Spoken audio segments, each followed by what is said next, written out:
Bienvenue sur ExoAware. Aujourd'hui, on va parler macOS Lyon. Il va vous falloir un disque dur externe comme celui-ci pour pouvoir installer sur un disque externe, un CD, plutôt un DVD parce que ça fait quand même un peu moins de 4 Go. Et puis c'est parti. Alors vous voyez, il vous faudra à ce moment-là cliquer sur l'icône.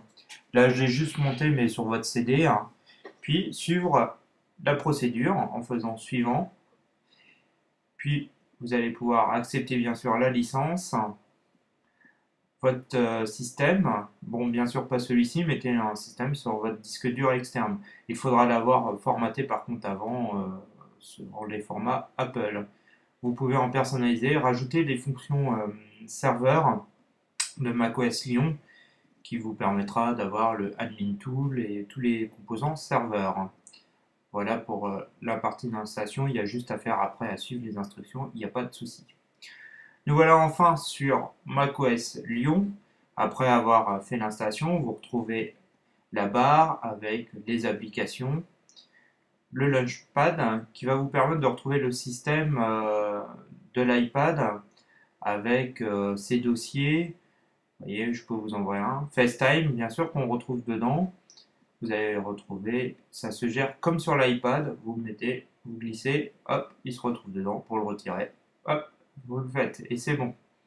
Vous voyez, là on retrouve tous nos outils système, Bootcamp. Vraiment l'installation de macOS, tous les différents utilitaires qu'il y a habituellement dans macOS. Rien de bien particulier. Voilà, on va quitter. Vous allez voir, c'est vraiment la partie, oui, un peu exposé space, qui s'appelle Master Control, avec les différents bureaux. Vous voyez, on peut, avec notre nouveau système aussi de Finder, l'AirDrop, qui permet de lancer des fichiers directement sur les Macs qui sont dans le réseau ou à côté, pas très loin. Vous voyez, ça n'a pas beaucoup de changements au niveau, pareil, l'interface est un peu plus jolie, mais il n'y a pas de gros changements. On va revenir sur nos différentes applications. Le préférence système, bien sûr, qui n'a pas beaucoup évolué. On les retrouve pareil, identiques, avec ces différents paramètres de clavier, d'accès système. Vraiment rien de particulier. On continue sur ce macOS Lyon. Dans notre Finder, vous allez retrouver, je vais vous montrer, voilà, le scroll se fait maintenant à l'envers. C'est-à-dire que là, pour scroller, je suis obligé de là, si je vais vers le haut, c'est vraiment différent en fait, ça scrolle à l'envers. C'est la nouvelle application, c'est un peu déroutant quand on a l'habitude de le faire dans l'autre sens, hein. C'est une des nouvelles choses de macOS Lyon. On revient sur notre. Ah non, hop.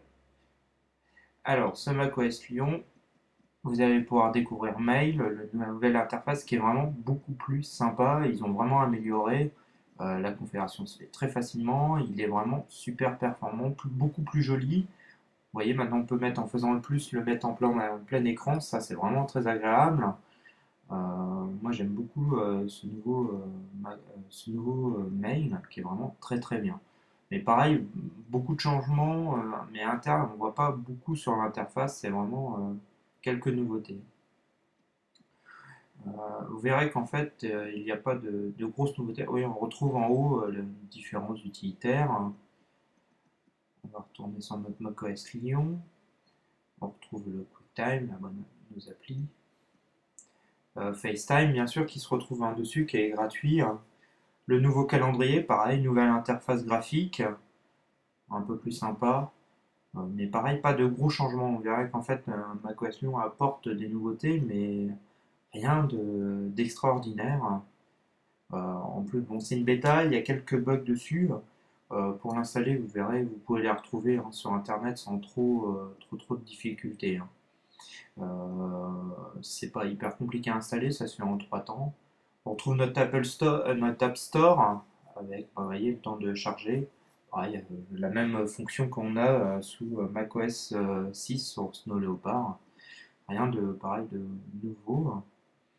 Euh, il est un peu plus agréable, mais il y a pas, c'est pas révolutionnaire, hein, ça reste toujours un macOS sur la lignée de 10.6 de Snow Leopard, qui était déjà la lignée de 10.5.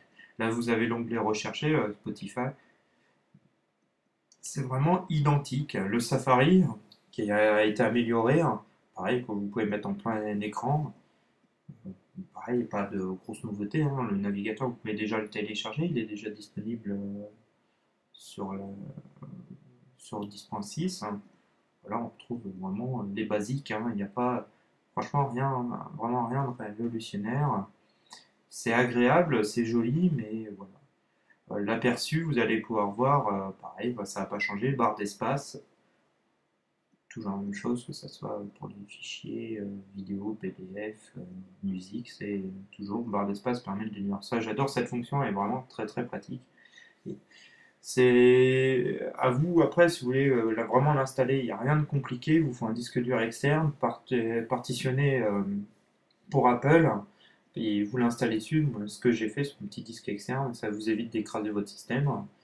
Et voilà. Pour les mises à jour, préférence, vous voyez, vraiment rien de révolutionnaire. C'est un peu plus agréable. J'espère qu'ils, sur les versions finales, ils auront amélioré. Là, on retrouve nos préférences. Voilà. Voilà pour ce macOS Lyon. Pour le moment, la bêta, moi, m'a pas plus impressionné que ça. J'espère qu'ils la vendront pas aussi cher que, aussi le même prix que 10.6. Parce qu'il n'y a rien, vraiment rien de révolutionnaire. Voilà. J'espère à très bientôt sur exoaware.free.fr. A plus, ciao.